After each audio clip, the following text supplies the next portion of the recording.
To a lot of people, ambition is kind of a mystery. The dictionary says it's an eager desire for distinction, power, or fame. But what does that really mean? Well, let's start with the word eager. All by itself, eager is kind of exciting. Kids are eager for their birthday parties. They expect to be the center of attention, get lots of presents, eat too much. I guess grown-ups are eager for birthdays too. Unless, of course, they're embarrassed that the number of candles on the cake outnumber their achievements. But we can be eager to see a ball game, eager to see our kids in a dance recital, eager to see an old friend, eager to shop for a new car. Eager sounds like a lot of fun. But do you ever hear people say they are eager to live a better life, eager to have a better family, eager to make a lot of money? Probably not. And that's a problem. Because how I see it, living a better life, having a better family, and making a lot of money takes an eager desire. We have the remarkable ability to get exactly what we must have. But there is a difference between wishes and desires. We've all heard people say, "Oh, I wish I could just drop 5 pounds. I want to be a little lighter." And we've probably said it ourselves, especially after a big holiday dinner of turkey and homemade pie and every other thing we can possibly stuff ourselves with in one 8-hour period of time. And even though we may wish we could breathe a little easier in our clothing, we have to have the desire to exercise a little more and eat a little less. The "I wish I could lose weight" has to become, "I have the eager desire to lose weight." I'm also sure you've heard people talk about wishing they had more money to pay the bills, or take a vacation, or just to take a little pressure off of life. But before their lifestyle can change, their wish needs to become a desire. If they really desired change, they wouldn't spend their evenings just watching TV and wishing they were doing something more. The backbone of an eager desire to change is discipline. True ambition is disciplined, eager desire. It's that little part within us that says, if I want to be ready for that meeting tomorrow, I need to finish preparing for it today. If I want to make sure I can pay for my kids' college education, I need to start saving today. If I want a better life tomorrow, I need to start working on it today. Ambition is a minute-by-minute, day-by-day mentality. To have the ambition to work towards a better family life, a newer car, a bigger house, a financially secure future, you have to live it every moment.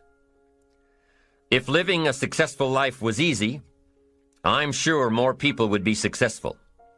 If just being ambitious was enough, I'm sure all of the broke and perplexed people in the world wouldn't be broke and perplexed. While most people spend most of their lives struggling to earn a living, a much smaller number seem to have everything going their way. Instead of just earning a living, the smaller group is busily working at building and enjoying a fortune. Everything just seems to work out for them. And here sits the much larger group, wondering in awe on how life can be so unfair, complicated, and unjust. So what's the major difference between the little group with so much and the larger group with so little? Despite all the factors that affect our lives, like the kind of parents we have, the schools we attended, the part of the country we grew up in, none has as much potential power for doing good as the ability to dream. Dreams are a projection of the kind of life we want to lead. Dreams can drive you. Dreams can make you skip over obstacles. When we allow our dreams to pull us, they unleash a creative force that can overpower everything in our way. To unleash this power, though, your dreams must be well defined. A fuzzy future has little pull power. Well-defined dreams are not fuzzy. Wishes are fuzzy. To really achieve your dreams, to really have your future plans pull you, your dreams must be vivid. If you've ever hiked a 14,000-foot peak in the Rocky Mountains, one thought has surely come to mind. How did the settlers of this country do it? How did they get from the East Coast to the West Coast? By foot. Carrying one day's supply of food and water is hard enough. Can you imagine hauling all of your worldly goods with you? Mile after mile, day after day, month after month? These people had dreams, big ones. They had ambition. They didn't focus on the hardship of getting up the mountain. In their minds, they were already on the other side. Their bodies just hadn't gotten them there yet. Despite all of their pains and struggles, births and deaths along the way, those who made it to the other side had a single vision: to reach the land of continuous sunshine and extraordinary wealth. To start over where anything was possible, where everything was possible. Their dreams were stronger than the obstacles in their way. You've got to be a dreamer. You've got to see the future finished in advance. You've got to see California while you're climbing 14,000-foot peaks. You've got to see the finish line while you're running the race. You've got to hear the cheers when you're in the middle of a monster project. And you've got to be willing to put yourself through the paces of doing the uncomfortable until it becomes comfortable. Because that's how you realize your dreams. Our great country was founded with dreams. They've always been important. Dreams are what caused thousands of people to leave their homes and families and start over in a land where anything was possible. To this day, dreams continue to bring people to our land of opportunity, to a country where you can start with little and end up with a lot, to America. Don't you sometimes wonder why so many immigrants who come to America can build a new life and a fortune while many of the people who were born here are barely surviving? They have a dream, a defined goal, ambition. Aside from the pioneers that crossed the prairies and the mountains to reach their vision of hope and future promises, there are other amazing examples of how ambition has shaped America. Take Ben Franklin, for instance. When most people think of Ben Franklin, they remember the kite and the lightning bolt and the discovery of electricity. What a lot of people may not know is that Ben Franklin was one of the first writers to address self-making. When Franklin started Poor Richard's Almanac in 1732, he used the blank spaces between the crop data and the weather information to insert clever bits of moral and practical advice. I'm sure you've heard the saying, fish and company start to stink in 3 days. Well, that was one of hundreds of Ben Franklin's comments on life. Another was, diligence is the mother of good luck. You know, it's amazing how hard-working, smart-working people have all the luck. We sometimes hear of a brand-new musical group, an overnight success. They must have been in the right place at the right time, knew the right people, had a friend to help them out. But if you've ever watched an interview with some of these folks, you'll probably hear that their overnight success took several years. Diligence is the mother of good luck. Now, in addition to these witticisms, Ben Franklin gave us 3 principles of success and ambition that have withstood the test of time. Number 1, happiness doesn't come from big pieces of great success, but from small advantages hammered out day by day. What Mr. Franklin is saying here is that we must be happy with what we've got when we're in pursuit of what we want. Too often we say, oh, I'll be happy when I just get that promotion. I'll be happy when I just land that contract. I'll be happy when I just have more money. I'll be happy when I just what? You won't be any happier when you reach your goals than you are right now. It just doesn't work that way. Abraham Lincoln said it best. He said, you'll be as happy as you make up your mind to be. Right now, whether you're on your way, whether you've already gotten there, you'll be as happy as you make up your mind to be now. Right now. Being happy on the way doesn't mean you can't aim for great things. After all, Look at everything Franklin accomplished in his lifetime. It means that big achievements come one small advantage at a time. It means that you've got to enjoy the journey. It means that you must enjoy and take pride in your little accomplishments. It means enjoying who you are becoming in pursuit of your eager desire, every day, every single day. Ben Franklin's second principle said that life is plastic.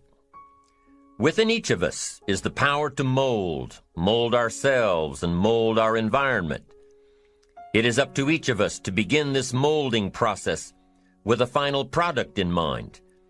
And it is within our power to work it and form it every minute, every day, every month, every year. By using your mind and your abilities and your attitude to work a little each day on molding your life, you'll soon see how magnificent your power is to gain those small advantages each day, the little steps it takes to build up to success. Principle number 3, success is a pleasure. Success is a pleasure. If what you are doing today isn't satisfying, gratifying, guess what? You're really not successful. If you are not fulfilled with what you are doing today, you cannot possibly be successful. It doesn't matter how many worldly possessions you may have, how many cars, how many toys, how much money. If you're not happy with your life as it is, you cannot be successful. Now, I know that success is a relative term. It means different things to different people. To a school kid, success may mean a star on top of his latest test. To a homemaker, it probably means that she has a well-run household and a wonderful family. To an outside professional, it's most likely the thrill of closing a major contract, or the pride in accepting a performance bonus, or being named the top-producing salesperson. But the one thing you will hear from everyone who is successful is that they are happy with who they are and what they are doing. They are happy, content, satisfied. Success is a pleasure. What have you done today that makes this day successful? Think about it and write it down. If at the end of the day you can jot down the things that have made it a good day, you will soon see patterns forming. This really is a good habit to get into. When you can see a pattern of pleasure, you'll know you're on the road to success. So take note of Mr. Franklin's 3 principles of success and ambition. Number 1, big achievements come one small advantage at a time. One step at a time, one day at a time. Number 2, you have the power to mold your life, to make it whatever you want, to shape it and reshape it. And number 3, success is measured through pleasure. This is the key one. Success is measured through pleasure. You've got to be happy along the way. You've got to learn to give yourself a pat on the back. Good job, you need to tell yourself. I'm proud of me today. You've got to be happy. You've got to learn to enjoy the process. These are really common sense ideas. They're practical. And William James agreed. He's another American great, one of the most notable philosophers and psychologists in our history. And he founded a philosophy called pragmatism. To be pragmatic is to be practical, to test the validity of a concept by its practical results, to actually question something and rate its usefulness by what it can do for you, to hear a method of doing something and figuring out if it's even worth your while. One of the issues Mr. James dealt with in his lifetime was, what does it mean to be a success, a significant person? After years of pondering this question, William James described success as a combination of 2 things. Number 1, an inner ideal which is followed persistently with courage. And number 2, outer achievement related to that ideal. Let's go back to number 1, an inner ideal which is followed persistently with courage. I take that to mean defining a goal and having the resolve to complete it. No matter what, I'll do it or die. Promise yourself you'll read the books until your skills change. Go to the seminars until you get a handle on it. Do it until it makes sense. Practice it until you've got it right. Don't give up until you get where you want to be, however long that is. Step by step, piece by piece, book by book, seminar by seminar, do it until. Go for it. Until is a very important word. It's magic. It means that you'll never give up. Don't miss the chance to grow, to pay the price. Until you learn, change, grow. You'll discover some of life's great treasures when you pay that price. William James' second part to success dealt with the outer achievement related to that ideal. You need both aspects to really be a success. But what Dr. James realized about his philosophy of success was that the first part is indeed more important than the second. Going for it. As long as you're working toward your inner goal, your dream, then success is possible. But once you give up your inner vision, then you can never become successful. You never will become successful. Until doesn't even matter.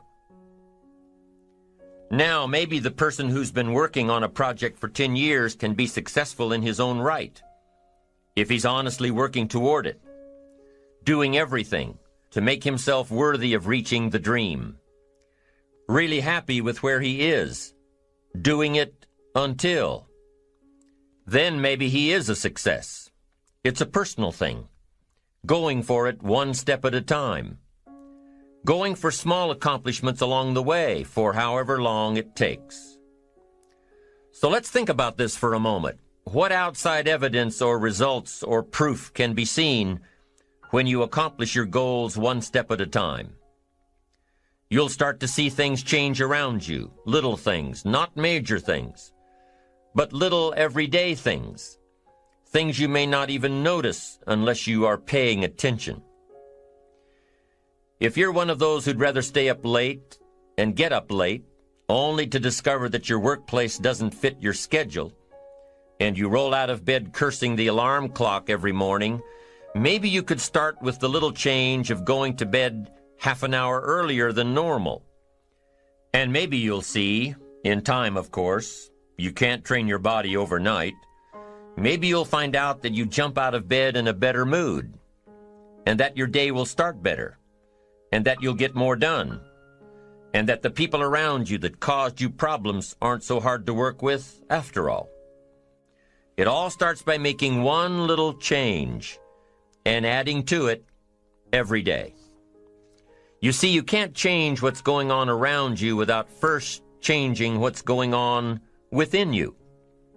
Start changing how you look at mornings, and sure enough, people will start changing how they look at you. When you start changing how you think, how you act, how you treat others, how you treat yourself, when you start responding instead of reacting to life, life will start responding to you. I'm telling you that you can do it with your lifestyle. You can do it with your sales career. You can do it with your management career. You can do it with any part of your life. If you are looking for equities unmatched, don't curse the only thing you have, seed and soil, sunshine and rain, miracle and seasons.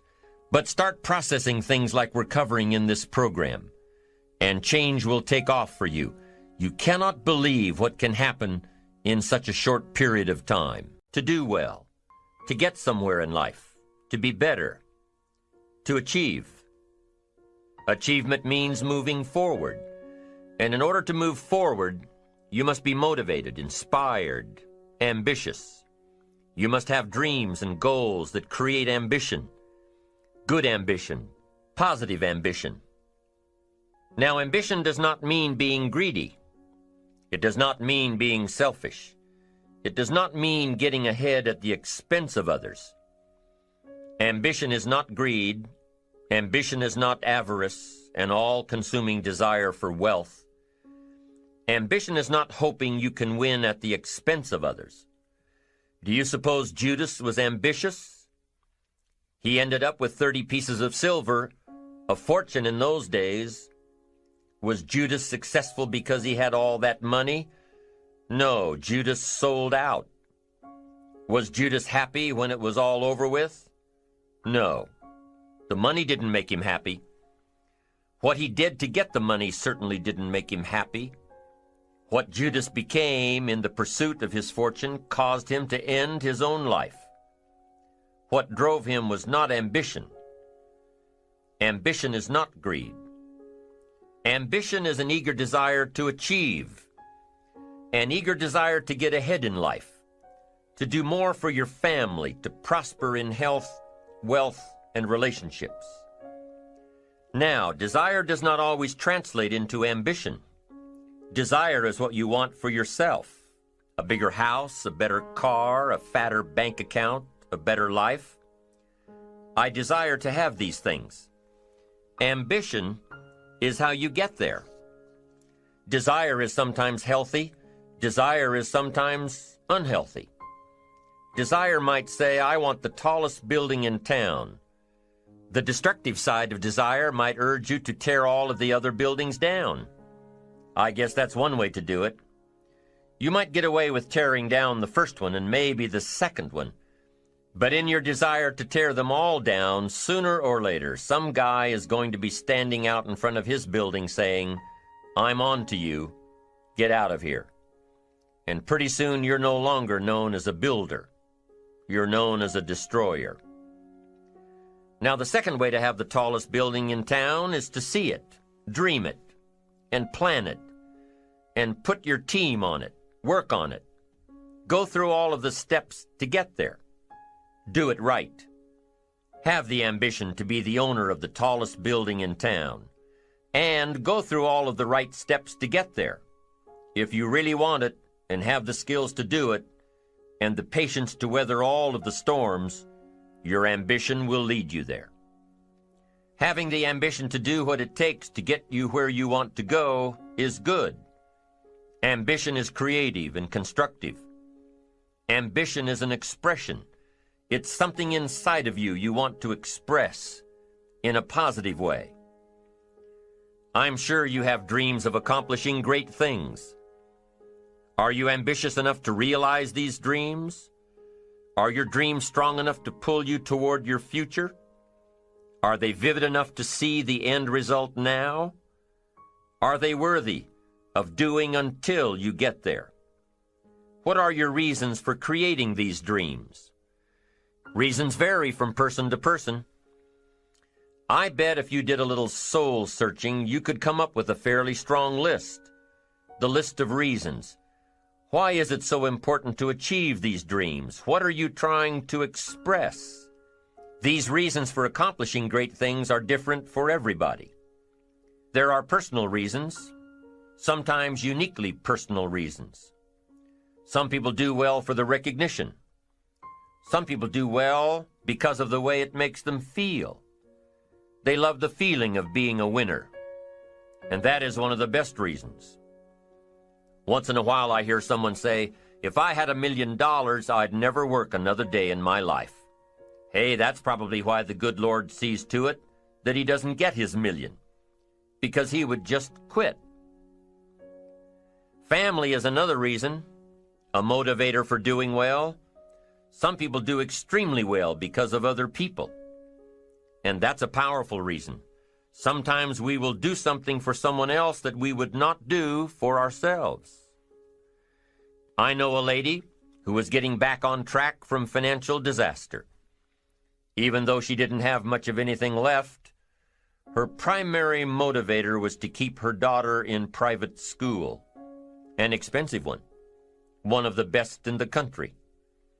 Although her goal was to financially surpass where she was before her economic fall, her main reason to work all of those extra hours was to give her little girl the best possible education.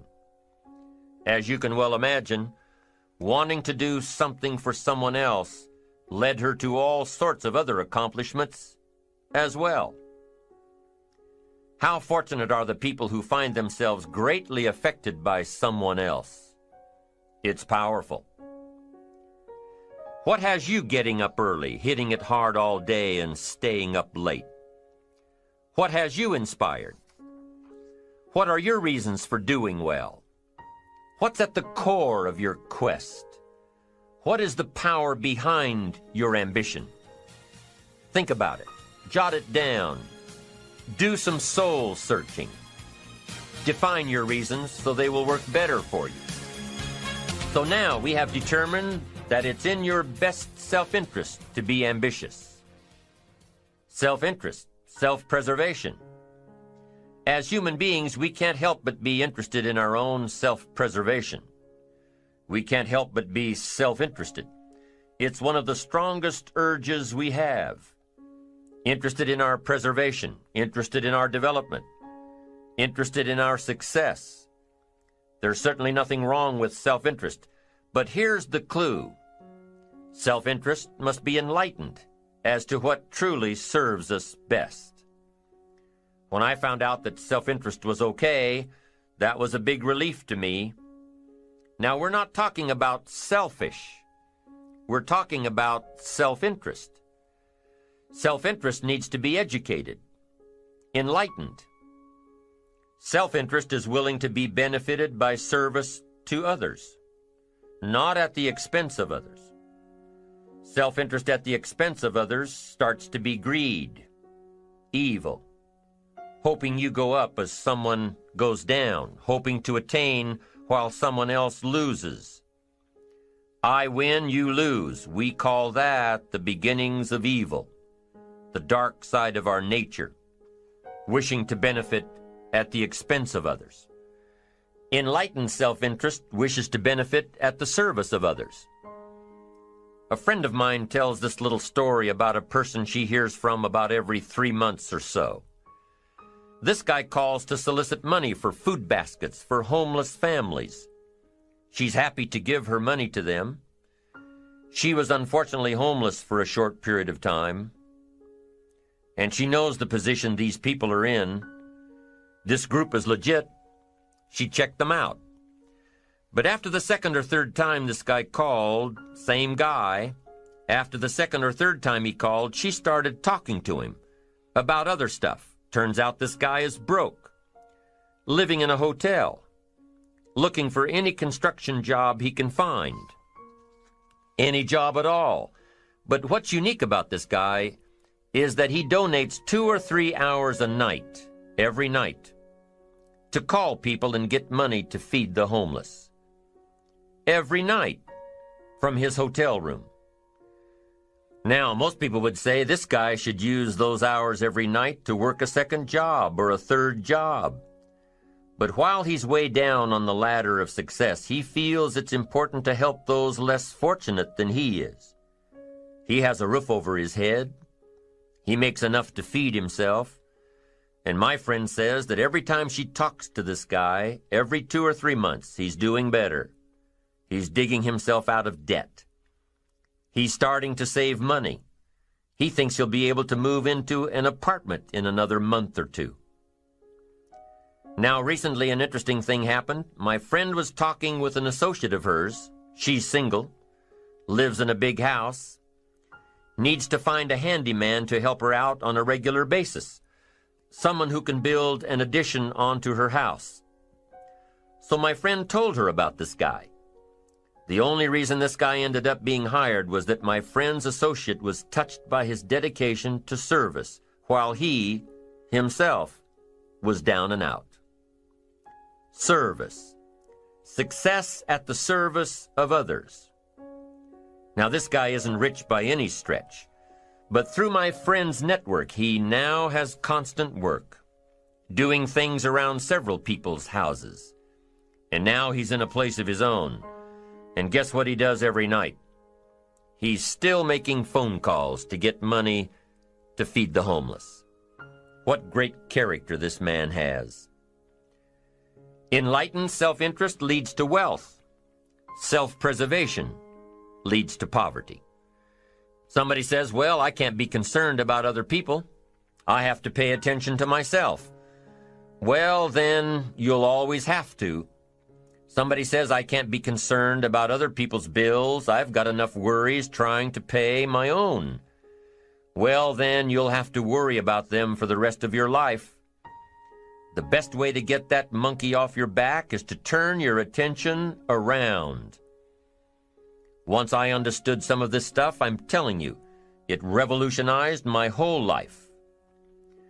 Now, self-interest is okay, yes, but here's what self-interest must be if you truly want to be happy. It must be enlightened. It says don't keep your attention on yourself if you want your life to work out well. Turn your attention to others. In your own self-interest, be enlightened. Truly act in your own self-interest by making an investment in service to others. Next, if you wish to receive, now there's nothing wrong with wishing to receive. It's part of self-interest. But here's the enlightened part. If you wish to receive, you must give. Some people say, if you give, it's gone. No. Not if you're educated. If you're stupid, yes, it's gone. But if you're enlightened, chances are, if you give, you've invested. And what do we expect an investment to do? Return. Get back what you put out? No. We expect it to return multiplied. Bigger. Greater. Better. My father taught me way back, son, always do more than what you get paid for. Now, some individuals might argue with that. They'd say, no, you're going to mess up the whole program. I know they're wrong. In my own self-interest, I did what my father taught me, to always do more than I got paid for. Why? To make an investment in my future.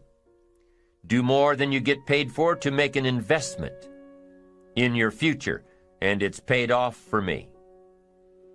If you're wanting that big promotion, are you going to go up to your boss and say, just give it to me? I'll work harder if you just give me that promotion. No, it doesn't work that way. You've got to do more in your current position so that you get noticed, so you stand out from everybody else.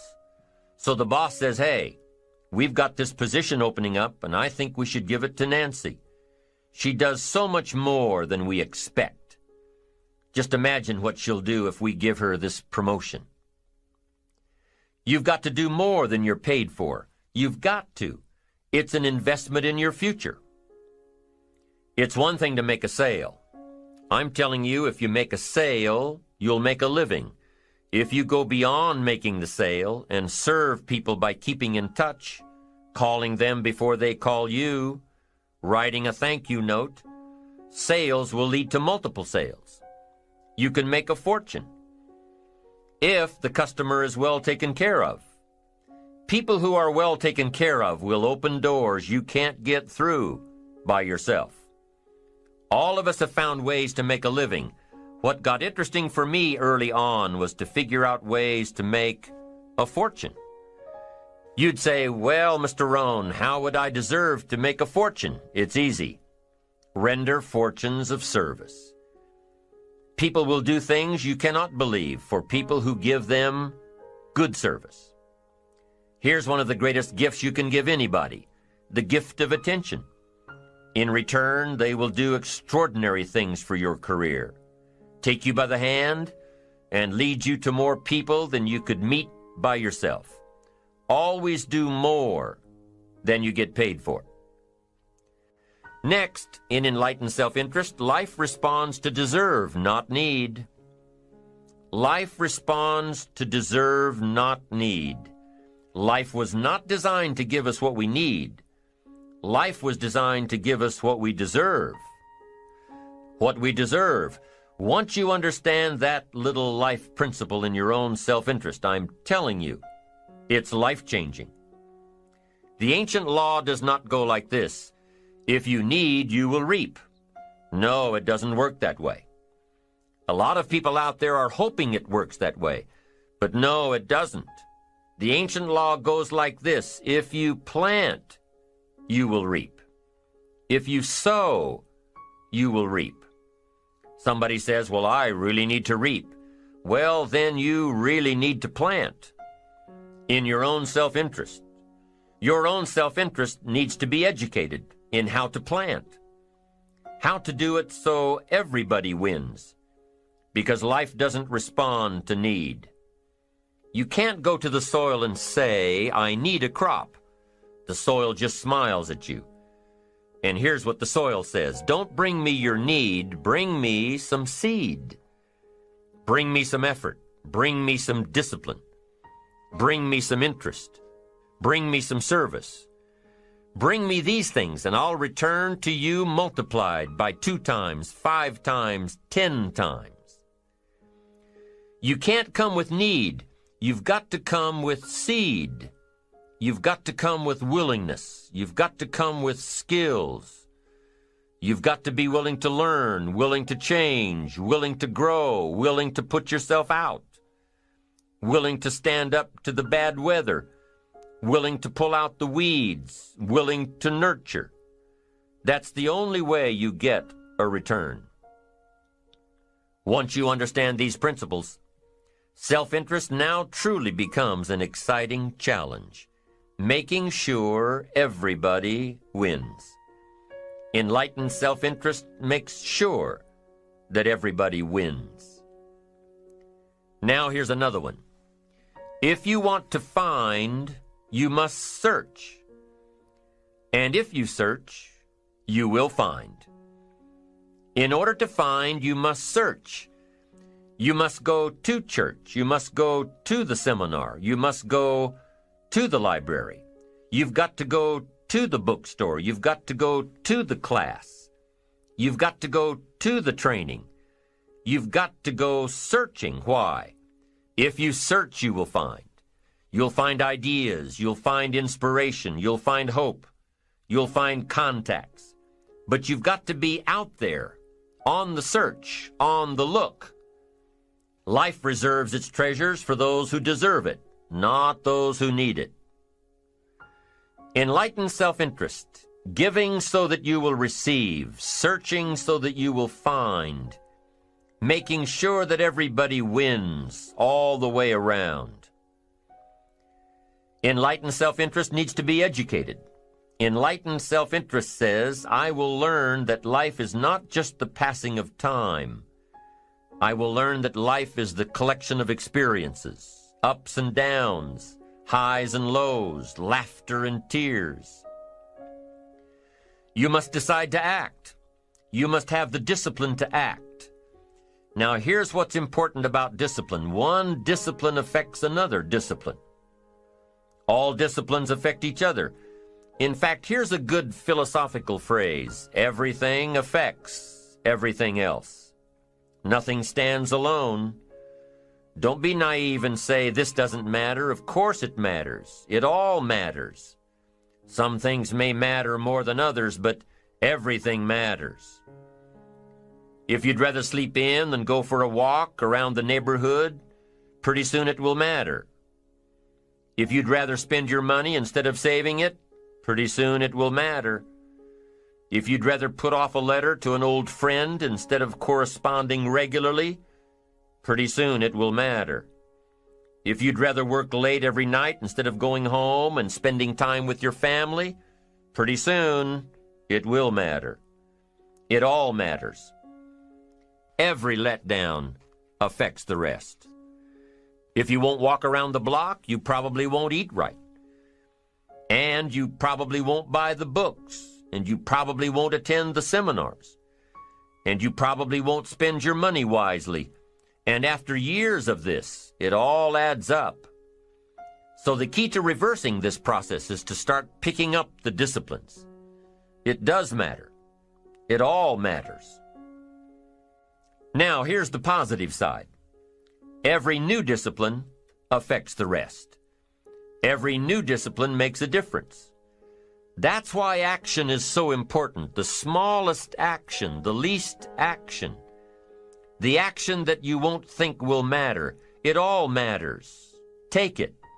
Because when you start accomplishing and the value starts to return, you'll find inspiration to do the next one and the next one and the next one. If you start walking around the block, it'll inspire you to start eating right. You start eating right, it'll inspire you to get a book. You get a book, and it'll inspire you to get a journal. You get a journal, and it'll inspire you to develop some skills. Disciplines affect each other. Lack affects the rest of your life. The key is to diminish the lack. One of our greatest temptations is to just ease up a bit, to do just a little bit less than you're capable of, to take a little break. Somebody says, "It'll just affect my sales." No, it'll affect your consciousness. It'll affect your philosophies. It'll affect your home life. It'll affect everything. No, you can't ease up a bit. That's what vacations are for. When you're at work, work. When you're on vacation, rest. Wherever you are, be there. If you think about vacation when you're at work, you'll surely think about work when you're on vacation. You'll just mess it all up. So be disciplined. Get involved. Do all that it takes to get the job done. Get your health back. Get your bank account where it's supposed to be. Get your family in order. Get disciplined, be disciplined every day. When you set up the disciplines that give your life structure, miracles can happen, multiplied. And I'm telling you, anybody who wants to make a drastic change in their income can do it.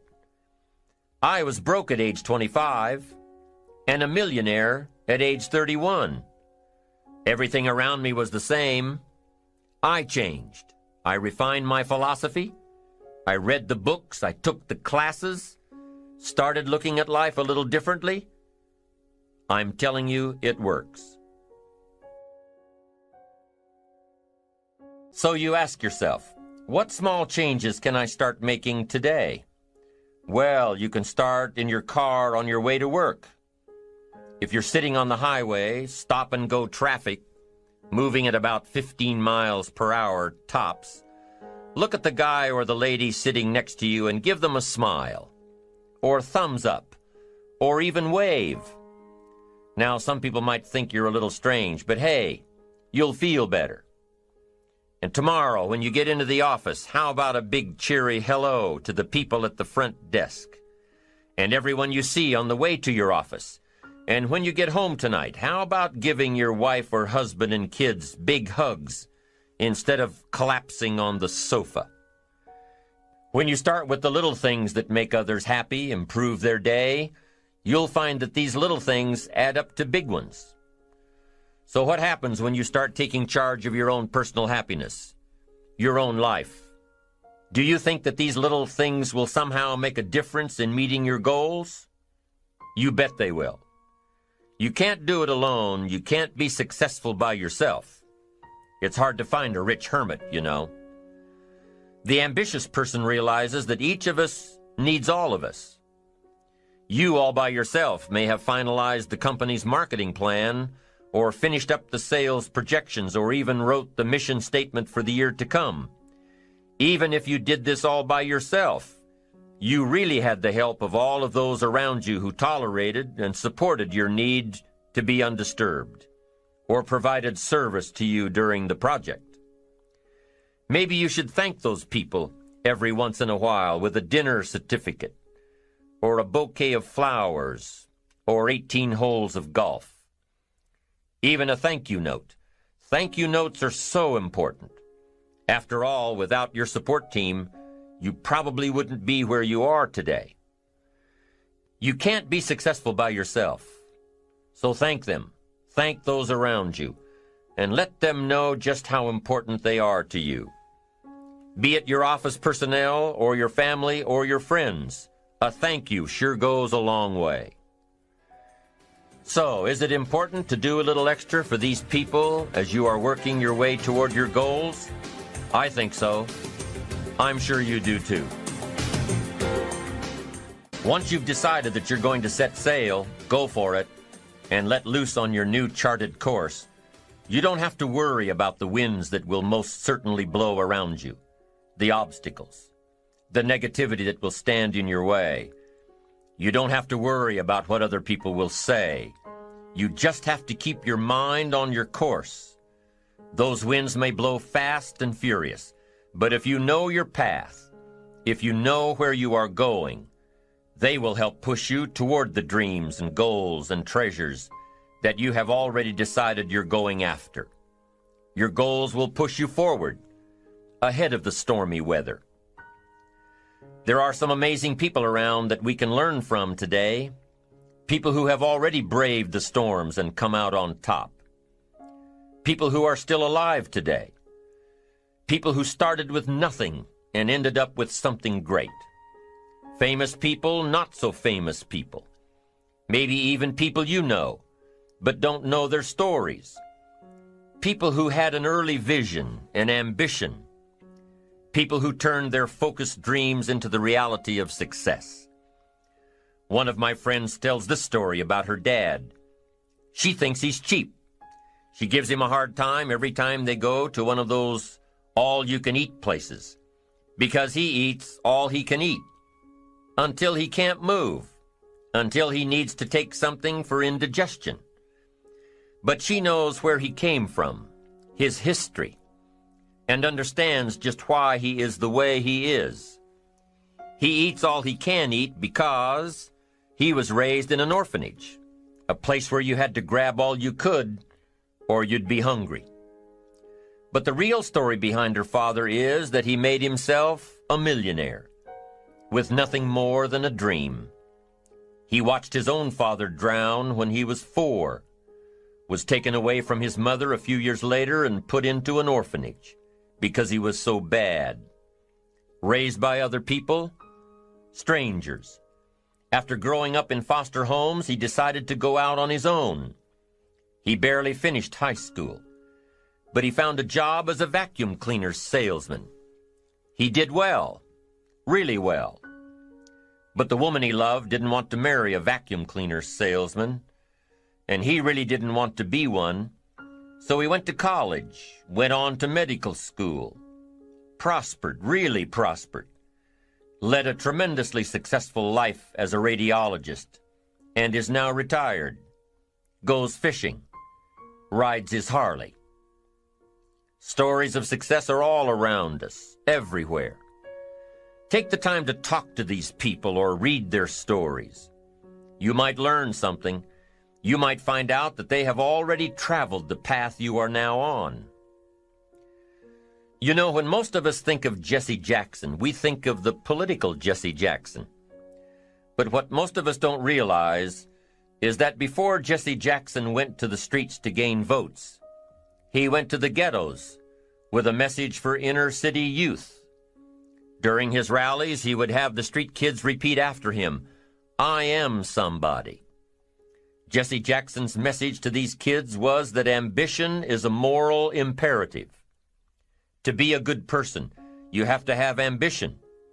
You have to try to do something good with your life.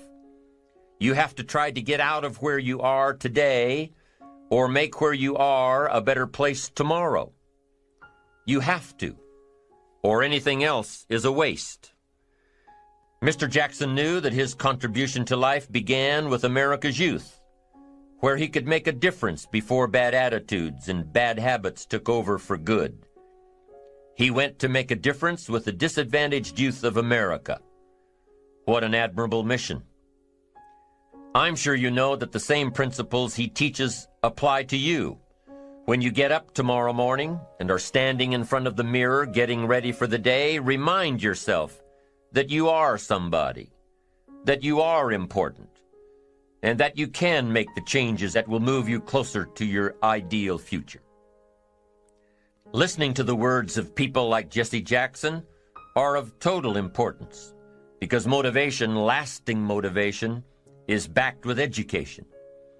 Many of these people have written books on their journeys. These books tell the stories and give the secrets that we can all learn from. Let's say you decided to take a trip, just a short one, maybe for a weekend. Let's say you want to go away to a place you've never been before. Wouldn't you want to find someone who had been there? Ask them a few questions? What's the best way to get there? The safest route? The quickest route? What do I need to bring to be totally prepared? What fun things should I look for on the way? What dangers do I need to avoid? By talking with someone who has already been there, it'll make your trip that much more enjoyable. It's the same thing with life. By listening to those who are farther along in the journey you are interested in taking, and learning from their successes and failures, you just might pick up something that will make your journey that much better. Listening to the stories of others can be motivating, captivating. They can provide that extra push you've been looking for. They can demonstrate what the power of ambition is truly all about. They've been there. Their knowledge is valuable. And when you use that knowledge and motivation to take action, you'll gain momentum. Eventually, you will find that the key to motivation, true motivation, is right there inside you. You won't have to look elsewhere to get pumped up, turned on, charged up. With the right knowledge behind you, you will learn how to motivate yourself. With the right knowledge, you will find yourself becoming inspired on your own, by your own learning, by your own discovering. You won't have to hope that somebody comes along to turn you on in the morning. They might not show up. You'll find that your journey of pursuit is the best alarm clock in the world.